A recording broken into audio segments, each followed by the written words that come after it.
बात करते हैं बजट की।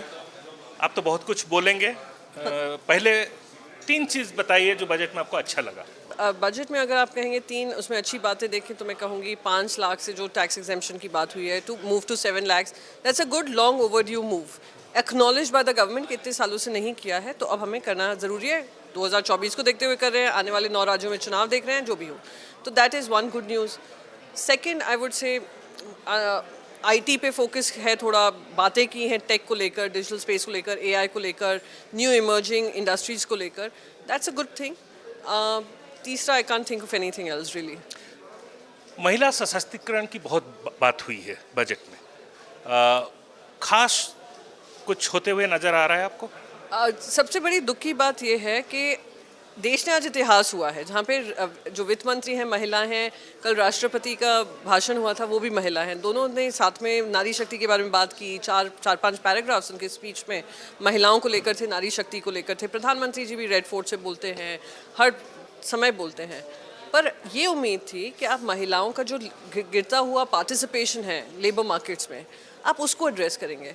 आप उनको इकोनॉमी की का जो कहते हैं वर्ल्ड वाइड स्टोरी है, सर्वेज आते हैं कि अगर महिलाओं की भागीदारी बढ़ती है तो जीडीपी में 2% पॉजिटिव मोमेंटम बढ़ता है।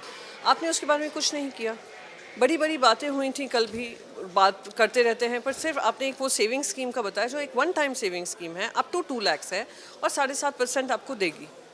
बाकी और कुछ ऐसे प्रावधान नहीं किए हैं जहां उनको किसी तरीके से रोजगार के माध्यम बनेंगे, महंगाई कम होगी।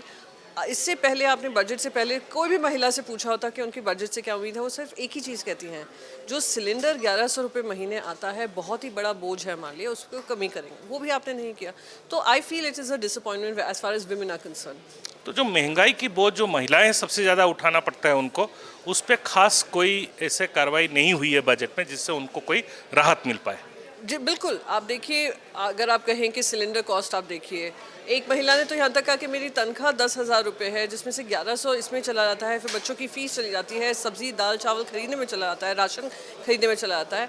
कहीं ना कहीं आपको उसका संज्ञान लेना चाहिए था। आप आंखों में पट्टी बांध कर, जैसे गांधारी होती थी आंखों में पट्टी बांध, आई एम नॉट कंपेयरिंग आप फाइनेंस मिनिस्टर टू दैट, मैं सरकार को कंपेयर कर रही हूँ कि आंखों में पट्टी बांध लीजिए और फिर आपको कोई बुराई ही नहीं दिखेगी।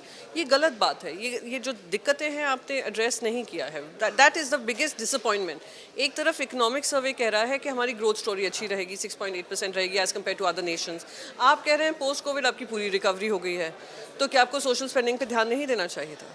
कि आपको महिलाओं की दिक्कतें हों, पुरुषों की भी दिक्कतें हों, बेरोजगारी की युवाओं की दिक्कतें हों, एजुकेशन की दिक्कत हो, आपको ये ध्यान नहीं देना चाहिए था? तो कहीं ना कहीं प्रश्न चिन्ह उठता है, या तो इकोनॉमिक सर्वे सही नहीं है या जो आपने आज पेश किया वो सही नहीं है। आप महाराष्ट्र से हैं, आप शिवसेना से हैं, आप एक क्षेत्रीय पार्टी के प्रवक्ता हैं, तो ये बजट की जो संघीय व्यवस्था है उसके जो आज की मांग है उसको ये बजट कहाँ तक एड्रेस करता है? खास करके मैं उस बात पर पूछना चाहूँगा कि शिक्षा और स्वास्थ्य के क्षेत्र में कुछ खास एलोकेशन नहीं हुई है। ग्रामीण विकास को लेकर बातें बहुत हुए हैं, लेकिन धनराशि की उपलब्धियां होते हुए नहीं दिखाई दे रहा है। तो ऐसे स्थिति में महाराष्ट्र जैसे राज्य को क्या इस चीज़ का डर है कि उनके उनको जो अर्थ और सामर्थ्य चाहिए था उसमें कमी आई जाएगी? आप अपने लोगों की जो मांगे हैं उसको कहाँ तक पूरा कर पाओगे? एब्सोल्युटली। अगर आप देखें, राज्यसभा से आती हूँ, राज्यसभा काउंसिल ऑफ स्टेट्स है, तो हमारे राज्य में जो दिक्कतें हैं हम अपने माध्यम से पार्लियामेंट में उठाते हैं, ये हमारी जिम्मेदारी बनती है। पर आप देखिए, गुजरात चुनाव से पहले रातों रात हमने जो इंडस्ट्रीज़, वेदांता फॉक्सकॉन रही हो, टाटा एयरबस रहा हो, वो दोनों इंडस्ट्रीज़ रातों रात दूसरे राज्य में चली गई। क्यों गई, कैसे गई, क्या के लिए गई, आज तक हमें उसका स्पष्ट जवाब नहीं मिला। मेरे पार्लियामेंट्री क्वेश्चन में भी मैंने डाला है, वो बता देते हैं हमने ये सुविधा दी, पर वहाँ के it's not a convincing answer. तो ये उम्मीद थी कि महाराष्ट्र में इस बजट में आप कुछ अनाउंसमेंट करेंगे। महाराष्ट्र सिर्फ एक राज्य नहीं है, वो मुंबई जो शहर है वो देश की अर्थव्यवस्था का ग्रोथ इंजन स्टोरी है, स्पाइनल कॉर्ड है।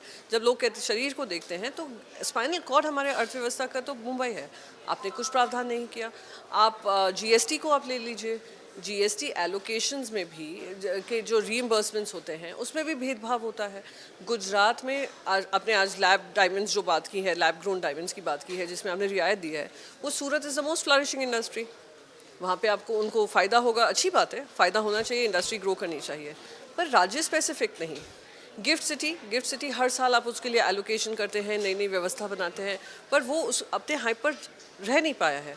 कर्नाटका में चुनाव आ रहे हैं, 5,300 करोड़ दे दिए, और आप हेल्थ और एजुकेशन में अगर इंफ्रास्ट्रक्चर में स्पेंडिंग नहीं कर रहे हैं तो आप राज्यों पे वो बाहर बढ़ा रहे हैं। और राज्य किस तरीके से, आपका जीएसटी का भी रीइंबर्समेंट टाइम पे नहीं आता है, आप ये भी कहें कि आप लोग प्राथमिकता दीजिए, सेंटर से सपोर्ट नहीं आ रहा है, तो ये कहीं ना कहीं ये संघीय ढांचा हो, हमारा फेडरल स्ट्रक्चर हो, उन सब पे एक बोझ बनता है।